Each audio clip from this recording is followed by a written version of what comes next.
받으실 말씀은 요한복음 2장 1절부터 11절 말씀입니다. 요한복음 2장 1절부터 11절까지의 말씀입니다. 신약성경 144페이지에 기록된 하나님의 말씀입니다.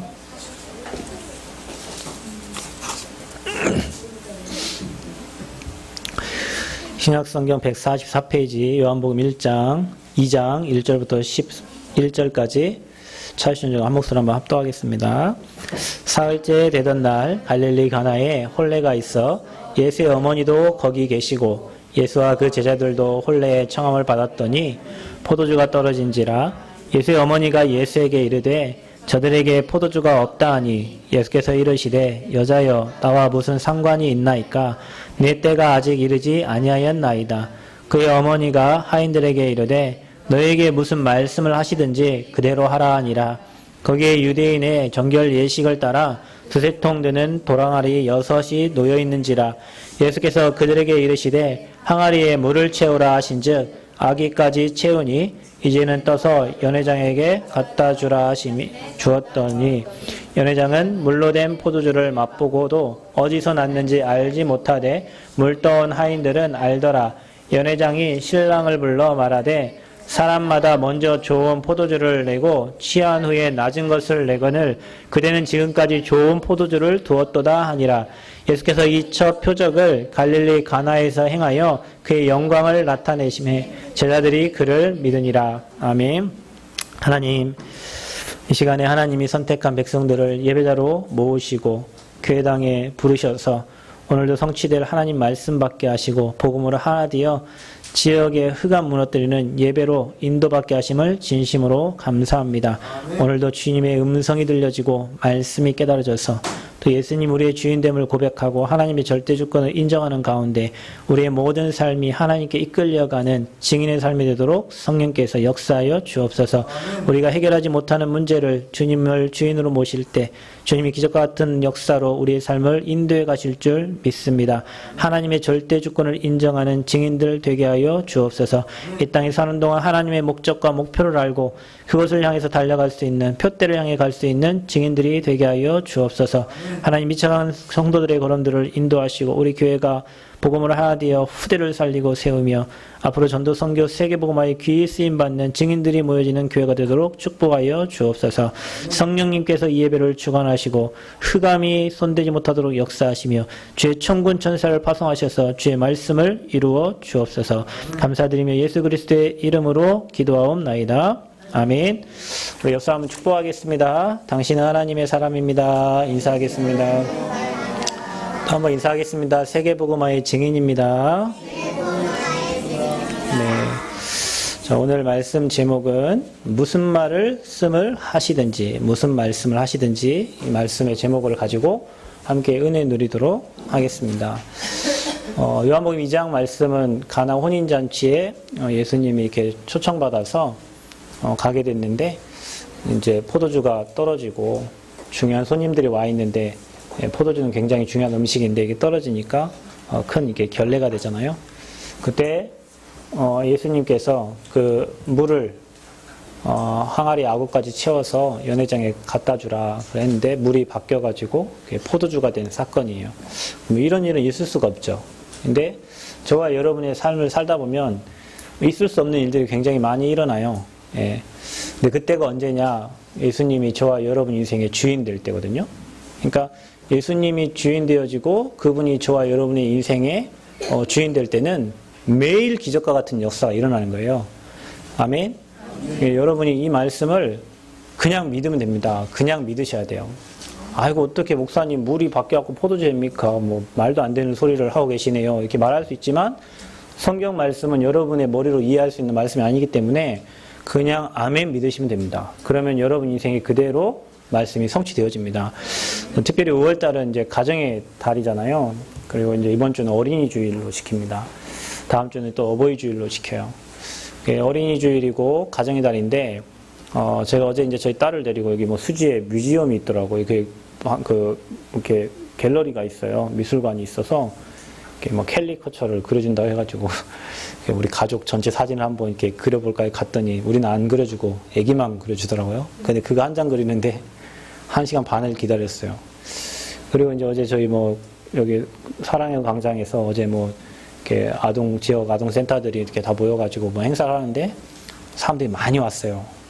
저도 이제 그 중에 한 사람으로 갔는데 딸이 이제 뭘 한다고 하니까 이게 막 줄이 많이 섰는데 다 기다리고 있어요. 근데 부모들이 다들 자식을 사랑하니까 그 해가 쨍쨍 찌는데도 그 자녀들한테 뭐 좀 해주려고 다 기다리고 있어요. 그러니까 이제 춤도 잘 못 추시는 분들이 이게 상품권 가지고 이제 뭐 준다, 상품 준다고 하니까 엄마들은 안 나가려고 하는데 자녀들이 제발 엄마 나가서 좀 하라고 우리 상품 좀 받자고 그러니까 엄마들이 나가요. 나가가지고 이제 디스코를 추는 거죠. 그러니까 제가 보니까 춤을 전혀 안 추신 분들이 나와서 춤을 추는데 일단 상품을 받아야 되니까 아마 사회자 앞에서 열심히 몸을 흔드시고 이게 하시더라고요. 누구 때문에 그럴까요? 자기가 만약 하면 안 할 건데 자녀들 때문에 그래요. 그래서 자녀들을 금쪽같이 아끼고 또 이 자녀들한테는 뭔가 이게 부모라는 걸 뭔가 또 보여주고 싶고 뭐 해서 이렇게 활동을 하는 걸 봤어요. 그래 많은 사람들이 참 자녀를 많이 사랑하는구나, 가족들을 많이 사랑하고 있구나. 그런데 이제 또 한편으로는 이 자녀들이 막 학대를 받고 또 자녀들에게 이렇게 많은 문제가 있는 아이들을 저는 이제 거의 대부분 매일 이렇게 만나요. 대학에서 이렇게 아이들 사역하다 보면 부모한테 이렇게 뭐 폭력을 당하고 자살을 하고 싶어하는 친구가 지금도 자살하고 싶다고 문자를 보내는 친구가 있고 또 제가 어느 학교에 사역하러 가는데 사역하러 가니까 이제 그 아이들은 가정이 다 어려워요. 이제 이 심리 분석을 해보려고 미술치료 이렇게 그림을 그리도록 했더니 한결같이 다 가정의 문제고 다 아빠의 문제야. 아빠의 문제. 그 엄마는 계속 잔소리를 하시고 아빠는 계속 폭력을 쓰시고 거의 이런 가정들이요. 그 아이들의 그 그림에서 대부분이 다 나타나요. 그래서 느낀 게 뭐냐면 그거는 아이의 문제인 것 같지만 사실은 아이의 문제가 아니고 그 가정의 문제고요. 부모의 문제고요. 더 올라가면 그 위에 조상 때부터 내려왔던 영적인 가문의 배경 때문에 아이들에게 찾아온 문제예요. 그러니까 사실 잘 진실을 얘기하면 우리가 사실은 그렇지만 진실을 얘기하면 그 부모님도 피해자가 된 거고 그 부모님이 그렇게 되기까지 그 가정 가문에 내려오는 영적인 배경이 있어요. 한 친구가 어떤 분이 저한테 그림을 보내줬는데 그 미술치료한 그림인데 그림 3장을 보내왔어요. 근데 3장을 보니까 이게 정상적인 아이가 그린 그림이 아니에요. 물어보니까 자살하려고 하는 친구, 그 친구가 그린 그림이고 또 어떤 2개의 그림은 자해를 300번 한 아이가 그린 그림이에요. 자해를 300번에서 칼로 자기 몸을 300번 그렸어요. 근데 이 아이가 공부를 못하냐? 아니에요. 전교 10등 안에 드는 아이고 중학교 2학년 여자아이인데 그렇게 부모님 말씀도 잘 듣고 순종하고 그 다음에 또 뭡니까? 그 엄마 아빠 말, 그 엄마 아빠가 이 아이를 너무 사랑했던 아이예요. 그런데 2달 전부터 갑자기 이 아이가 몸에 자해를 하기 시작하고 몸에 칼을 대기 시작하는데 집에서 칼을 다 치워도 칼을 사와서 자해를 해요. 그러니까 이제 엄마 아빠 안 되니까 정신병원에 입원을 시켰는데 정신병원에서도 자해를 해요. 그 이제 폐쇄병동에 이제 갇힌 거예요. 그러니까 폐쇄병동에 이제 엄마 아빠가 갔겠죠. 아이를 보러. 근데 정신병원에 가면 특징이 활동을 못하도록 약으로 눌러놓잖아요. 그러니까 약으로 누르니까 눈빛이 어떻게 되겠어요? 눈빛이 그냥 멍하고 뒤집혀 있는 거예요. 그러니까 이 엄마 아빠가 하는 말이 그래 차라리 네가 그렇게 죽고 싶은데 자해하고 차라리 죽는 게 낫겠다. 이렇게 정신병원에 폐쇄병동에 갇혀서 평생 사느니 자해하고 그냥 죽는 게 낫겠다라고 고백을 할 정도로 아이가 너무 심각한 상태가 된 거예요. 그런데 2달 전까지만 해도 멀쩡하고 공부 잘하고 엄마 아빠 말씀 잘 듣고 괜찮은 아이였어요. 근데 왜 그럴까요?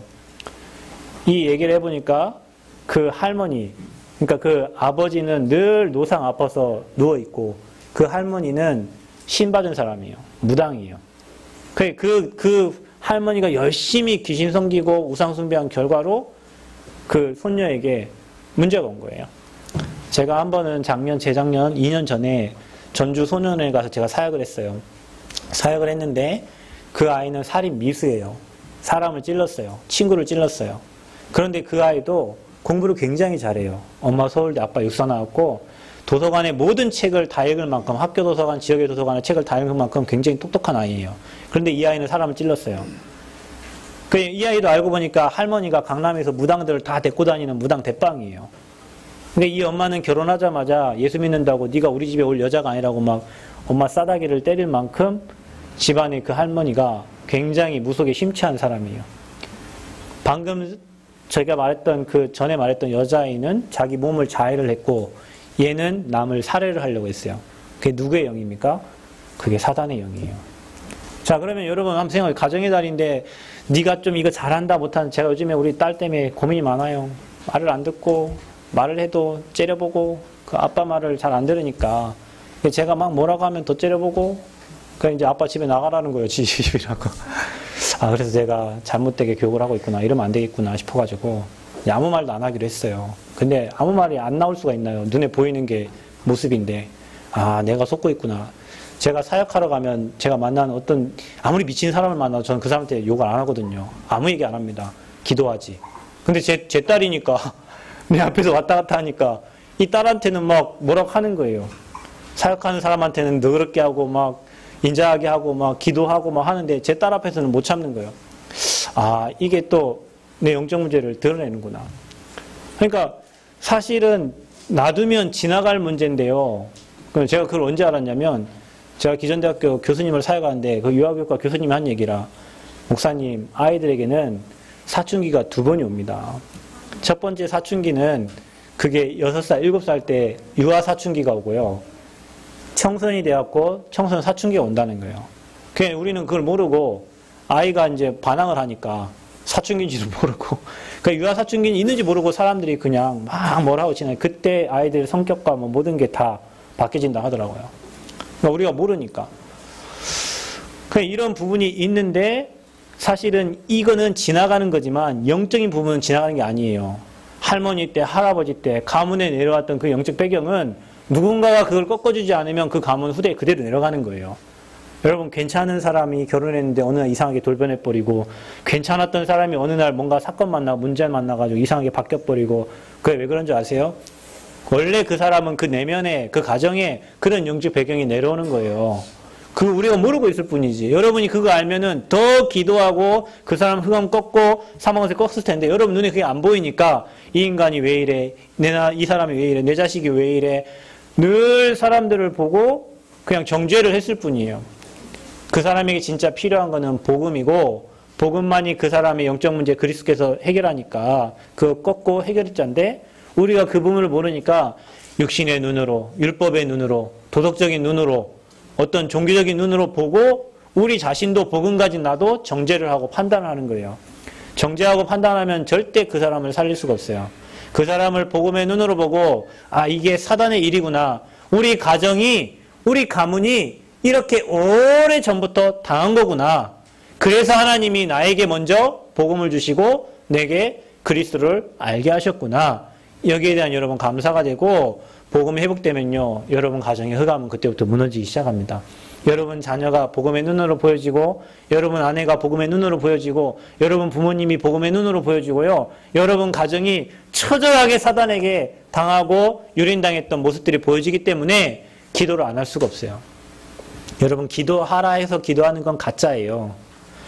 기도할 수밖에 없는 게 잡혀지고 보여져야 그게 진짜 기도예요. 그래서 여러분 현장을 보면 기도 안 할 수가 없어요. 내 자식이 이렇게 지금 가정의 영적 문제로, 가문의 영적 문제로 무너져가고 있으니까 제가 제 딸을 보면 제 모습을 보는 것 같아요. 제가 그랬거든요. 뭐 하락하면 더 반항하고, 뭐 하락하면 잘한다 하면 더 잘하고, 뭐 누가 뭐라 하면 아예 안 해버리고, 뭐 그래요. 요즘에도 그런 거예요. 와이프가 뭐 하락하면 더 안 해버리거든. 뭐 가만히 놔두면 더 잘하고 뭐 이러거든요. 그 성격을 누가 닮았냐? 나도 모르게 우리 딸한테 간 거예요. 내가 내 딸한테 뭐라 할 이유가 없어. 근데 계속 뭐라고 해? 내가 하고 있는 일 그대로 하니까. 나처럼 되면 안 되잖아요. 복음의 눈으로 보지 않으면 살릴 수가 없어요. 여러분, 가정의 달인데 특별히 어린이 주일입니다. 여러분 개인이, 여러분 자신만이라도 복음의 눈으로 여러분 가정을 보셔야 돼요. 아, 우리 가정이 하나님 없이 이렇게 무너져갈 수밖에 없었구나. 그래서 하나님이 이 재앙 막으라고 나에게 그리스도의 복음을 알게 하셨구나. 내가 지옥같이 살았던 우리 가정, 그래서 진짜 우리 아버지 같은 사람 안 만나려고 결혼했는데 아버지보다 더 심한 사람 만나버리고, 나는 이런 가정 안 꾸리려고 하는데 살다 보니 이런 가정보다 더 어려운 가정 돼버리고, 그게요, 여러분 가문에 내려오는 영적 배경입니다. 여러분 이걸 알지 못하면 여러분 가정 살릴 수가 없어요. 여러분 이거 알지 못하면 여러분도 그 문제에 갇혀버려요. 그 문제에서 빠져나오지 못해요. 그 문제를 주님이 십자가에서 다 끝내신 걸 믿으시길 바랍니다. 그게 요한복음 19장 30절이요. 다 이루었다. 그러니까 여러분 문제는 가만히 놔두면 지나가요. 여러분이 그걸 문제로 안 만들면 되는데 그걸 문제로 봐버리는 거예요. 오히려 그 문제 속에 하나님의 계획이 있고 응답이 있습니다. 아멘. 우리가요 실수하는 게 뭐냐면 내 자식을 내 마음대로 키우려고 하는 거예요. 그게 아닙니다. 여러분 내 자녀에게 향한 하나님의 계획이 뭔가를 여러분 질문하게 그걸 찾아야 돼요. 아멘. 제가 제 딸이 심장이 아픈데 너는 왜 심장이 아프냐, 너는 왜 그래 하면 그러면 안 돼요. 심장을 아프게 하시는 거기에 향한 하나님의 계획이 있고 그 아이를 통해서 하나님 이룰 계획이 있는 거예요. 부족한 아이에게는 그 부족함을 통해서 하나님의 능력으로 채우시고 그 아이를 통해 복음을 전달하려고 하는 하나님의 계획이 있는 거예요. 이걸 우리가 못 보니까 다른 자녀하고 비교해가지고 내 자녀는 이렇고 너는 왜 이렇냐 비교해가지고 하면요 절대 그 아이를 살릴 수 없고 계속 무너뜨리는 결과가 오는 거예요. 여러분 자녀에게만 주신 하나님의 계획과 뜻이 있어요. 이번 가정에 할 때 여러분 가정에 대한 특별한 계획과 여러분 자녀에게 향한 특별한 계획을 찾는 응답이 시작되기를 그리스도 이름으로 축원드립니다. 그래서 세상의 흐름과 문화 속에 있는 가정과 후대를 보세요. 방금 제가 말했던 것처럼 이유 없이 무너져 가고요. 자녀들의 제가 근영학교 아이들의 이렇게 그림을 분석해 보니까요. 거의 이혼한 가정의 특징이 뭐냐면 아버지의 외도가 있어요. 아버지의 외도.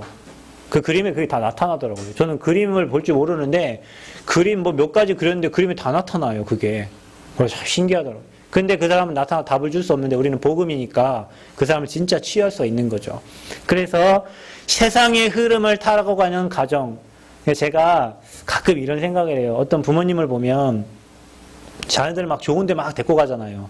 여기도 데리고 가고 저기도 데리고 가고 저기도 데리고 가고 여기도 데리고 가고 전국 팔도 안 가는 데가 없어요. 그런데 한 가지 안 심는 게 있어요. 복음을 안 심어요.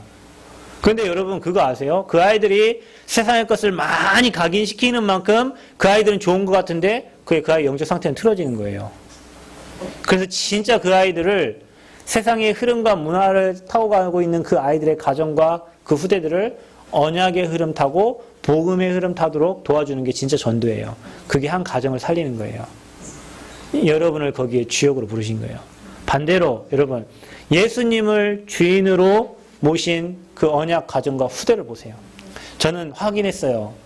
정말 세상말로 꼴통이고 안 되고 무너지고 그런 아이들도요. 진짜 부모의 기도 속에 있는 아이는요. 한 명도 틀어진 사람이 없어요. 제가 어느 학교에 가서 어느 선생님한테 아이고 선생님 이렇게 뭐 얘기를 했더니 뭐라 하냐면 부모님이 예수님을 너무 잘 믿었던 분인데 자녀는 신앙생활 잘 못한 것 같아요. 그런데 그분이 한 말이 있어요. 목사님도 아시다시피 부모의 기도 속에 있는 자녀는 절대 안 망한다는 걸 자기가 체험했다는 거예요. 맞아요 여러분. 부모의 기도 속에 슬아 있는 자녀는 절대 무너지지 않아요. 중요한 건 그 부모가 기도를 모르고 부모가 복음을 모른다는 게 애통할 사항이에요. 저와 여러분 인생의 주인이 예수님이라면 저와 여러분의 모든 것을 주님께 맡게 될 줄 믿습니다. 여러분 맡기는 게 훨씬 쉬워요. 여러분 자녀를 여러분 마음대로 여러분이 안 된 일을 여러분 계획대로 하려고 하면 문제가 생기는데 주님께 맡기면 너무 쉬워요. 오늘 주님께 맡길 때 물이 변해서 포도주가 되는 기적이 일어났던 것처럼 예수님이 주인된 저와 여러분은 모든 것을 주님께 맡기는 연습을 하시고 늘 주님께 물어보고 질문하고 인도받는 은혜가 있기를 바랍니다. 그래서 복음을 알고 예수 믿는 사람이 세상에 가장 멋진 사람이에요. 따라합시다. 나는 세상에서 가장 멋진 전도자입니다. 이게 여러분 정체성이에요. 아멘? 제가 볼 땐 여러분이 여기 남원 시내에서 가장 우리 사원 아내가요. 남원에 살면서 딴 데 이사 안 간다고 해요. 그래서 왜 이사를 안 가 그랬더니 남원에 자기보다 예쁜 사람이 없다는 거예요. 그래서 아 그렇구나. 왜냐면 남원에 다 나이 드시고 어르신들인데 자기 젊잖아요. 그래서 딴 데 별로 이사 가고 싶지 않다는 거예요. 딴 데 가면은 뭐 이렇게 하니까 아 그것도 좋은 생각이에요. 자기 최고 멋있다고 생각하면 살면 되지. 아 나는 이것도 연약하고 이것도 나 이거보다 그래 나는 뭐 이렇게 은혜로 감사 이렇게 사는 게 훨씬 나서요. 그러니까 여러분은 기억하셔야 돼요. 나는 이 지역과 시대 살릴 전도자다. 아멘. 나는 이 땅에서 하나님이 만든 명품이요, 걸작품이다. 여러분 같은 사람이 없어요. 특별히 아무리 김태희처럼 예뻐도요, 복음 모르면 무너질 사람이요.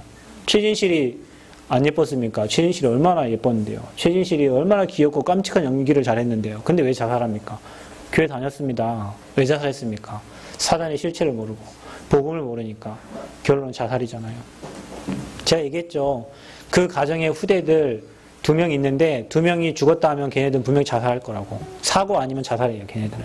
왜냐? 가문의 그런 영적 배경이 내려오니까.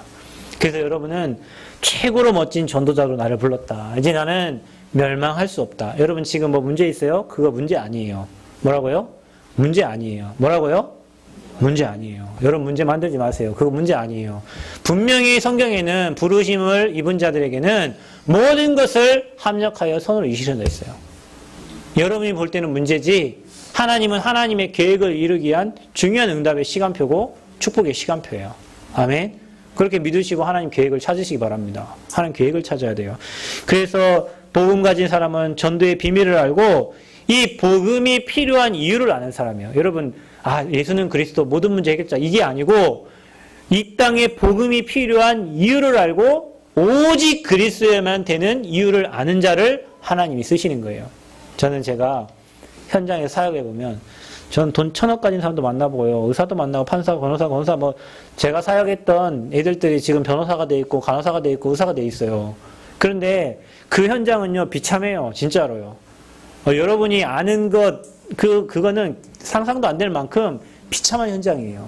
영적으로 다 무너져 있어요. 영적으로 다 무너져 있어요. 그래서 그 현장에 복음 필요한 이유를 저는 발견하게 됐어요. 돈이 다가 아니구나. 명예가 다가 아니구나. 얼굴 잘생긴 게 다가 아니에요. 복음이 다예요. 아멘? 뭐가 다라고요? 저 여러분 각인시키는 게 아니에요. 여러분에게 진짜 이게 이유가 발견, 복음이 다예요.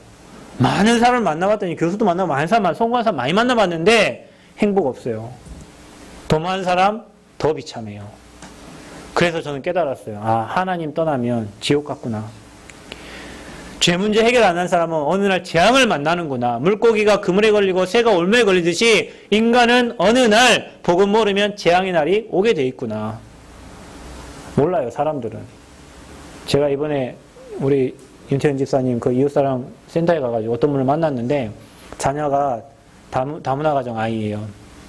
근데 아이가 7살인데 일어나자마자 운대요, 그냥. 왜 우냐? 말이 없어요. 그냥 울어요. 그 어머니는 뭐 태국 사람인가 어디 사람인데요. 그냥 울어요. 그래서 이분이 자기는 나이가 많고 와이프는 나이가 좀 적은데 왜 울지? 이 아이가 나중에 문제 오겠구나 이런 생각이 들더래요. 그래서 제가 얘기해 줬어요. 이렇게 된다. 지금은 모른다. 나중에 되면 그때는 못 고친다. 그래서 시간 되거든 아이를 교회로 보내라. 그랬더니 아이가 하나님의 교회에 엄마랑 같이 다닌다는 거예요. 하나님의 교회 다니는구나. 그 하나님 교회는 하나님 안 믿는데요. 거기는 안상홍 믿는데요. 거기는 장결자 믿는데요. 그랬더니 그래요? 우리 어머니가 다녀서 같이 다니는데 그러더라고.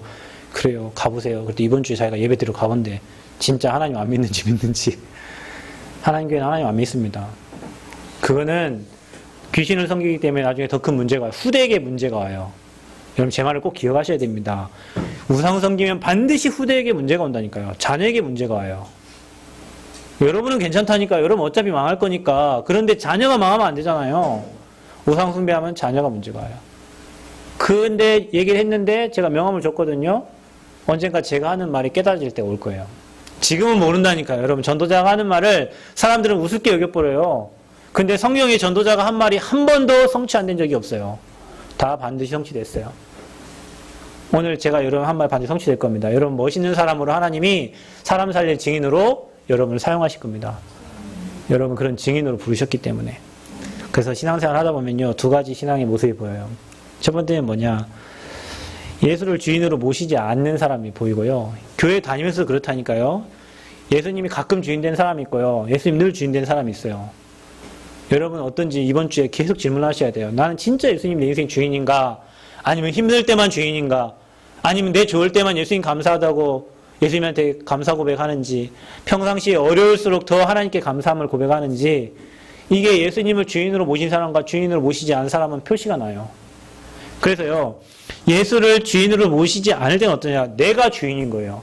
창세기 3장에 선악과를 먹을 때 네가 그것을 먹는 날에는 네가 하나님처럼 된다 그랬어요. 누가 그랬죠? 뱀이. 그게 누구예요? 사단이. 그러니까 우리 인생의 주인은 내가 아닙니다. 진짜로요. 여러분이 여러분 인생 주인이라면 여러분 태어난 날짜 여러분 결정해야 됐고, 여러분이 주인이라면 지금까지 여러분 인생 여러분 마음대로 살았어야 됐고, 죽는 날짜 여러분 정해야 돼요. 그렇게 할 수 있는 분 손 한번 들어보세요. 없어요. 죽는 날 그분이 부르시면 가야 돼요. 어떻게 가요? 다 놓고 가야 돼요. 여러분 그렇게 열심히 일하고 돈 벌고 다 놓고 가야 돼요. 보험 든 거 다 딴 사람이 다 타먹어요. 여러분하고 별 관계 없어요. 가야 돼요. 그럼 여러분 인생 여러분 책임져야 되는데, 혹시 내 인생 내가 책임질 수 있는 사람 손 한번 들어보세요. 없어요, 여러분. 내 인생 내 맘대로 안 되고 내 인생 내가 책임 못 져요. 그래서 내 노력과 내 열심으로 사는 게 세상의 이론이고 방법입니다. 그러니 여러분, 세상의 이론과 방법은 틀려요. 미안하지만 하나님 자녀에게는 안 맞아요. 우리는 노력으로 사는 게 아니라 우리는 은혜로 살아요. 아멘. 제가 5월 22일 날 미국 출국 가는데, 제가 대학 캠프를 인도하고 대학 리더스를 인도하러 갑니다. 근데 제가 이제 미국 텍사스 지역 담당이어서 전화를 했어요. 카톡으로 이렇게 보이스톡을 했는데, 부목사인지 뭐 전화가 왔어요, 저한테. 그리고 제가 저희의 이렇게 이런 상황을 전달했어요. 그랬더니 뭐라 하냐면, 왜 우리의 상황을 고려하지 않고 당신들의 기준에 맞춰서 캠프를 하려고 하냐 그러더라고요. 그래서 내 기준? 이게 내 기준이 아닌데 하나님 계획 그 뜻을 차리려고 전달한 건데, 그래서 내가 이 말 이해했어요. 유 목사님이 세상의 모든 악한 마귀는 다 미국 가 있다더니, 제가 그분의 말을 듣고, 미국이 보통 나라 아닌가 보다. 일단 성공하려고 미국 갔고 살아남아야 되니까 열심히 해야 되고 노력해야 되는데, 그게 하나님 방법 아니거든요. 미안하지만 그게 하나님 방법 아닙니다. 우리는 은혜로 살고 하나님 계획서 인도받는 거지, 내 노력으로 인본주의로 된다면 환경미화한 아저씨가 최고 잘 살아야 돼요. 매일 아침에 제일 일찍 일어나가지고 열심히 일하시잖아요. 근데 그게 아니거든요. 근데 사람들은 내 노력과 내 열심으로, 그 대학에서 가르치는 게 그겁니다. 최선을 다하고 노력하고 열심히 하고 앞서가고 많은 지식을 배우고 많은 학문을 배우는데, 하나님 없는 지식과 학문은 그 사람의 영적인 걸 문제를 더 오게 만들거든요. 그러니까 그런 사람들은 삶에 한계가 오고요, 삶이 무능해져요. 왜냐하면 삶의 기준은 여기인데 내가 그 기준을 못 따라가잖아요. 여러분, 사람이 왜 무능해지죠? 다른 사람은 잘 사는데 나는 안 되는 것 같으니까 더 힘 빠지는 거예요. 그게 사람을 무능하게 만들어요. 어떤 스탠다드 기준이. 사람은 이래야 된다, 윤리는 이렇고 가정은 이래야 되고 이래 하는데 우리 가정은 그렇게 안 되고 내 인생은 안 되니까 더 무능해지고 더 어려우는 거예요. 그래서 사람이 무응답과 실패 속으로 계속 가는 거예요. 여러분 혹시 제 말이 안 믿어지거든요. 여러분 한번 뜻대로 한번 살아보세요. 저는 마음대로 살라고 하니까 한번 가보세요. 저희 교회 여기 남아 계신 분들은 대부분이 갈 때까지 갔다가 안 된다고 돌아오신 분이에요. 저는 그때를 기다리고 있어요. 왜냐? 처절하게 망해본 사람은 소망이 없다는 거 알거든요. 진짜입니다. 안 망해본 사람은 몰라요. 안 망해본 사람은 내가 내 힘 갖고 할 수 있을 것 같고 내 노력 갖고 할 수 있을 것 같은데, 진짜 저 밑바닥에 망한 사람은요, 소망 없고 희망 없습니다.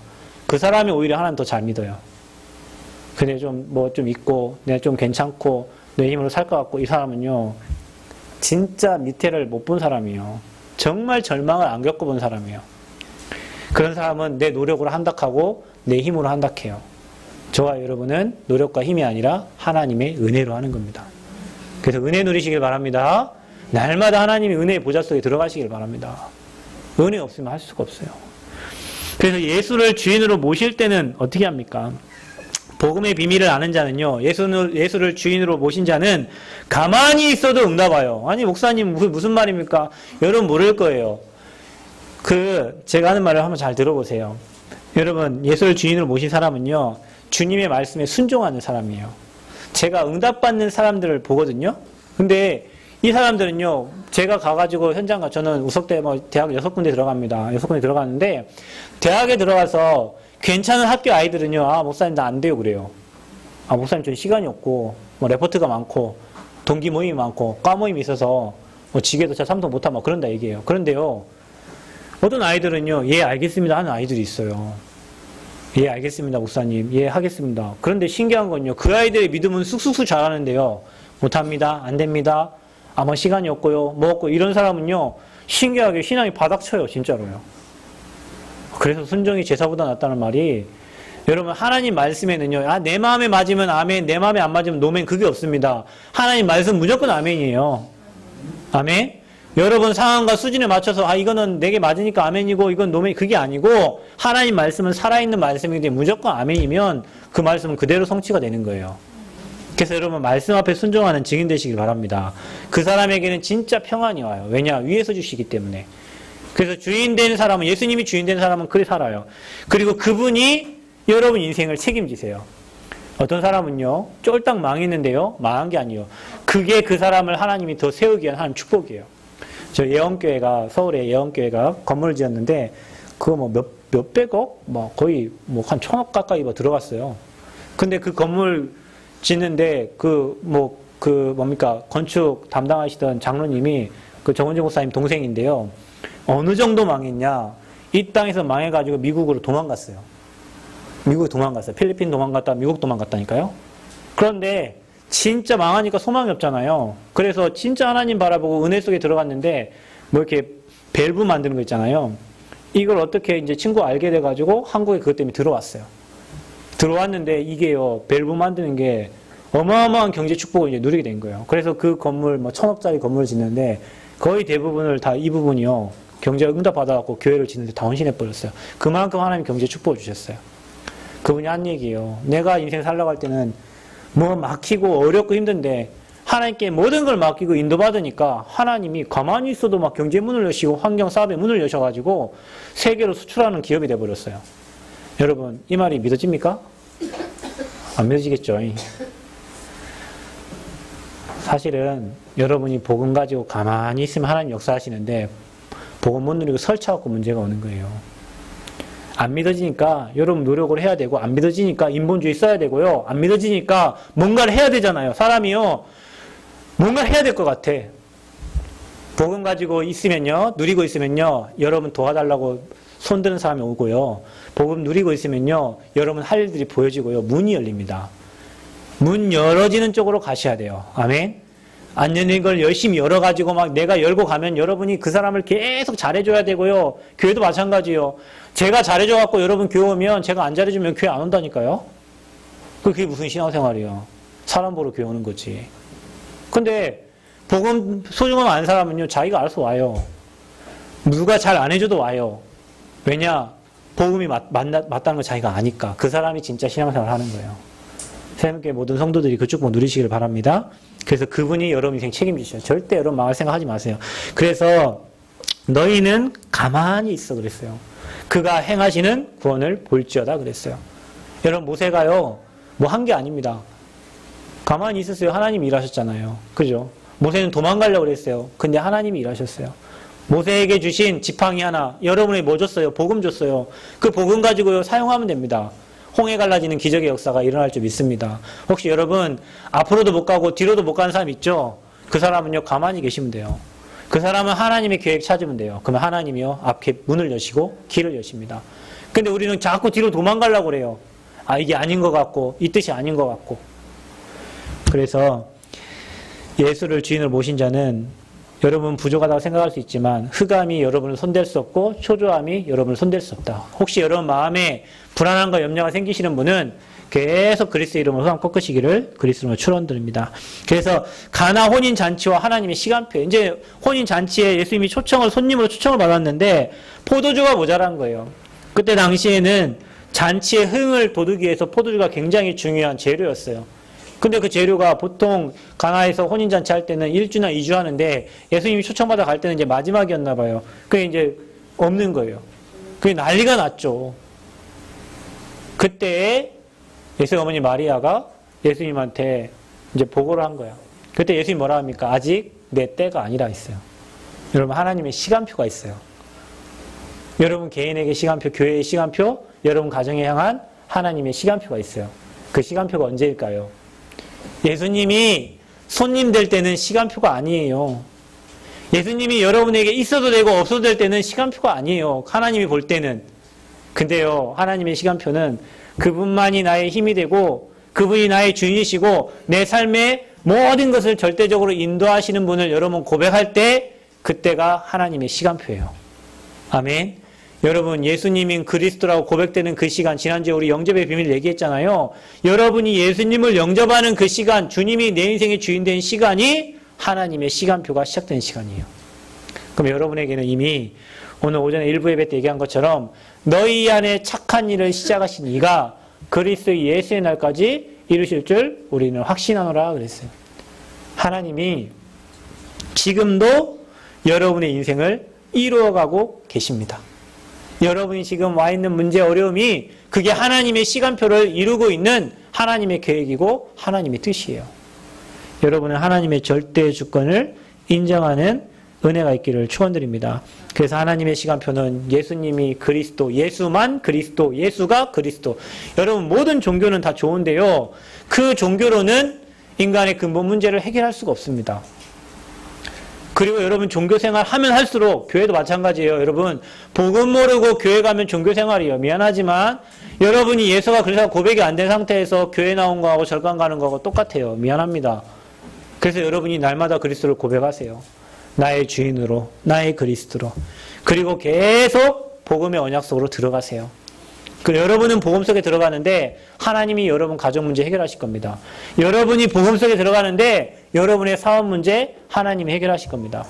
문제가 오는 것은요. 나를 복음 속으로 들어가게 하기 위한 하나님의 계획과 시간표예요. 그래서 오히려 있잖아요. 문제 있는 사람이 하나님 바라보는데 오히려 더 염려되는 사람은 뭐냐.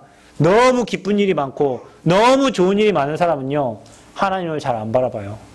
그때가 위험한 시간표예요. 여러분 문제가 기회입니다. 문제가 축복이에요. 아멘. 문제, 기회, 축복이에요. 저는 지금까지 그랬습니다. 그래서 어떤 것도 여러분에게 문제가 되지 않는다. 그래서 모든 문제 해결 및 기도 응답은 언제 시작되냐? 그때부터 시작된다. 여러분 우리 한 번 사는 인생인데 주님을 위해 사세요. 세상을 위해 사는 게 아니라. 아멘. 아멘 소리 안 하는 거 보면 세상이 좋은가 보죠? 주님을 위해 사시길 바랍니다. 얼마 남지 않았어요. 여러분 벌써 40, 50, 60이잖아요. 인생 뭐 애들 키우다 보니까 벌써 40, 50이야. 금방이에요, 금방. 결혼한 지 저도 벌써 11년 됐더라고요. 금방 엊그제 결혼한 것 같은데 벌써 애 키우다 보면 11년 돼버렸어요. 자, 그래서 마지막입니다. 여러분 무슨 말씀을 하시든지 그대로 하라 그랬죠. 여러분의 믿음이 이렇게 되면 됩니다. 하나님의 말씀은 1.1획도 변함없이 이루어지기 때문에 그 말씀대로 되어집니다. 아멘. 성경에요. 예언대로 반드시 성취됐고요. 저도 지금까지 신앙생활 보니까 말씀 붙잡은 대로 하나님이 이루셨어요. 그럼 우리가 가장 큰 죄가 뭐냐? 말씀을 못 잡는 거예요. 구원받았습니다. 구원받았고 하나님 자녀예요. 절대 지옥 안 가요. 그런데 응답받는 사람은 말씀을 붙잡고 인도받고요. 응답 얻는 사람은 말씀이 내게 없어요. 그러니까 이게 응답인지 응답이 아닌지 체크도 안 돼. 그래서 저와 여러분이 예수님이 주인된 저와 여러분은 말씀에 토달지 않고 그 말씀을 그대로 순종하고 여러분의 염려, 핑계 어떤 구실 때문에 말씀으로 받지 못하는 일이 없도록 핑계, 염려를 다 버리시길 바랍니다. 말씀은 말씀이요. 말씀이 곧 하나님이시라 그랬어요. 말씀이 육신이 되어 우리 가운데 거하신다 그랬어요. 그래서 여러분이 말씀 붙잡은 사람은 하나님의 인도를 받게 되고 그 말씀은 반드시 여러분 인생 전체를 두고 성취되게 되어 있어요. 혹시 여러분이 살아가는데 말씀 붙잡았는데 성취 안 되는 것은 하나님이 여러분 후대까지도 두고 그 말씀을 반드시 이루십니다. 그러니까 언약 붙잡는 인생 되시기를 축원드립니다. 그래서 뭔가 일을 하기에 앞서서 여러분은 언약부터 잡아라. 아멘. 사업하기에 앞서서 언약 잡아라. 여러분 무슨 일을 진행하기에 앞서서 하나님이 내게 뭐라고 말씀하시는지 언약을 잡아라. 제가 주일마다 근영여고 가가지고 예배를 드립니다. 제가 사역하는 사람들하고 그 학생들하고 같이 예배를 드리는데 제가 그 학교에 들어가면서 사도행전 19장 말씀 붙잡았어요. 2해 동안에 제자들을 따로 모아서 2해 동안 복음을 전달했는데 헬라이나 귀부이나 다 예수를 믿었다 그랬어요. 저는 그 말씀 붙잡고 그 학교에 갑니다. 그 학교에 복음 들을 사람 있겠지만 정말로 우리 후대들을 통해서 앞으로 전 세계에 복음 이룰 거 믿으면서 가요. 회당에. 그러니까 여러분이 무슨 일을 하든지요, 어떤 현장을 가든지, 무슨 일을 하든지 하나님이 내게 주시는 말씀을 언약으로 딱 붙잡아라. 그 말씀을 붙잡고 인도받으시기를 축원드립니다. 저 이번에 미국 가는데 로마도 보아리라. 이건 제가 전도사 때부터 붙잡은 말씀인데 지금 이 시대 로마가 미국이잖아요. 미국이 전 세계를 통하니까. 그 로마가 영적 문제 심각했습니다. 왜냐하면 잘 사는 나라일수록 영적 문제 심각해요. 미국이 지금 뭐 몇 군데 다민족이 들어와 있는 나라예요. 그러니까 여러분, 이스라엘 민족이 고통당할 때가 언제였습니까? 이방 신들이 들어올 때였어요. 성전을 건축해 놓고도요, 스룹바벨 성전을 건축해 놓고도 이방 여자들을 막 들이받아 가지고 있잖아요. 이방 신들을 다 데리고 온 거예요. 그래서 문제가 온 거예요. 그러니까 지금 다민족, 미국은요, 그런 나라입니다. 우리나라도 지금 뭐 베트남 여자들, 그 다음에 뭐 일본 여자들, 뭐 외국인 다문화 가족들 많잖아요. 다 그들이 섬기는 신들 다 데리고 와가지고 있잖아요. 갖고 와가지고 거기 섬겨요. 그게 큰 문제죠. 그래서 무슨 일을 하든지 말씀을 붙잡고 시작해라. 아멘. 가정을 이룰 때에도 하나님 주시는 말씀을 붙잡고 시작해라. 저는요, 우리 와이프와 저 결혼할 때 그 목사님이 주신 메시지 아직도 기억합니다. 디모데서 4장. 때를 얻든지 못 얻든지 전도자의 직무를 감당하라. 저는 이 교회 올 때 하나님이 내게 주셨던 여호수아 1장 말씀 지금도 붙잡고 기도하고 있어요. 제가 무슨 일을 하든 어느 현장에 가든지 하나님 내게 주신 말씀 붙잡고 그 말씀 갖고 가. 그러면 어떤 일이 일어나냐면 사람의 영향받지 않아요. 환경 영향받지 않아요. 말씀의 영향만 받아요. 그 말씀은 그대로 성취됩니다. 그러니까 여러분 그 맛을 보시기를 그리스도를 축원드립니다. 그래서 예수님이 주인 되심을 고백할 때 항아리에 물을 채우고 가져다 주라 했는데 제자들은 그 말씀에 순종해요. 여러분 생각해 보세요. 여러분 믿음으로 제가 지금 우리 최 집사님한테 집사님 저 항아리에 물 채워가지고 저 갖다 주세요. 저 연회장에. 그러면은 목사님 말 같은 소리를 했어요. 포도주를 갖고 가지 왜 물을 채웁니까? 우리는 이럴 거란 말이에요. 토 달잖아요. 토. 제가 뭐 이렇게 하러 가면요. 아, 목사님 그거 안 됩니다. 지금 교회가 이렇고 상황이 이렇고 그건 안 됩니다. 지금까지 저한테 그런 얘기 한 사람 아무도 없는데 뭐 그렇게 된단 말이에요. 보통 사람들이 자기 이성과 자기가 지금까지 했던 경험과 자기의 능력 갖고 그걸 보니까 복음의 눈으로 보면 제자들이 그 아구까지 물을 다 채워가지고요. 갖다 줍니다. 연회장에게. 근데 그때 어떤 일이 일어났습니까? 창조의 기적이 일어났어요. 여러분 모세가 홍해에 지팡이 담글 때 발 담글 때 홍해가 갈라지는 기적이 일어났어요. 모세는 안 된다고 하고요. 나는 못합니다 그랬어요. 그게 우리의 수준이야. 우리는 못하고 우리는 안 되지만 하나님은 하십니다. 아멘. 그게 저와 여러분의 믿음 되기를 바랍니다. 여러분 우리가 돈 좀 없고 좀 못 살아도 믿음은 충만해야 돼요. 거의 돈도 없고 좀 못 사는데 거기다 믿음까지 없어. 그거 진짜 불행한 거지. 믿음 충만 은혜 누리시길 바랍니다. 다 없어도 나는 하나님 자녀고 나는 복음을 위해 살고 나는 전도자로 산다. 그래서 그때 물이 변화의 포도주가 됐다는 말은 창조, 재창조의 기적의 역사가 일어난 거예요. 여러분 그 요셉도 그랬고 모세도 그랬고 노력해서 지도자가 되거나 노력해갖고 총리가 된 게 아니에요. 그들은 노예로 갔는데 그곳에서 복음을 누렸고 자기가 사람 때려 죽여갖고 쫓기는 환경에서 하나님을 만났어요. 근데 그거 하고 있는데 하나님은 총리의 자리를 세우셨고 그거 하고 있는데 하나님은 이스라엘 백성들을 건지셨어요. 뭘 했다고요? 하나님과 교제하고 있는데 노예로 갔는데 여호와께서 자기와 함께 하니까 자기가 형통한 인생이 됐대잖아요. 여러분이 무슨 일을 해도 괜찮고 어떤 일을 해도 괜찮아요. 그곳에서 하나님과 함께함의 비밀을 누리시기를 바랍니다. 그때 하나님은 여러분을 복음 전할 위치로 정확하게 올리시고 세우실 거예요. 그때 여러분이 영적 문제 심각한 사람들이 여러분 찾아올 때 그때 예수 그리스도 말하시면 돼요. 그게 전도예요. 여러분 이번 한 주 동안 여러분 가정의 주인이 누구인지 내 인생의 주인이 누구인지 내 가정의 주인이 내가 가장이니까 내가 주인이고 뭐 내 인생 내 거니까 내가 주인이고 그게 아니라 예수님이 여러분 인생 주인 되어서 재창조의 기적의 역사들이 매일마다 일어나기를 축원드립니다. 여러분 사업장의 주인이 주님이 되셔서 망하면 돼요. 망한 거 아니에요. 그럼 이렇게 하면 돼요, 여러분. 나 망하면 망한다. 절대 안 망해요. 죽으면 죽는다. 안 죽어요. 살아야지. 불안해서 죽어버려요. 망하면 돼요. 근데 안 망한다니까요. 적어도 여러분에게 그런 믿음이 회복돼야 될 줄 믿습니다. 그래서 무슨 말씀을 하시든지 여러분 믿음이 이렇게 되길 바랍니다. 주님이 무슨 말씀을 하시든지 나는 아멘 한다.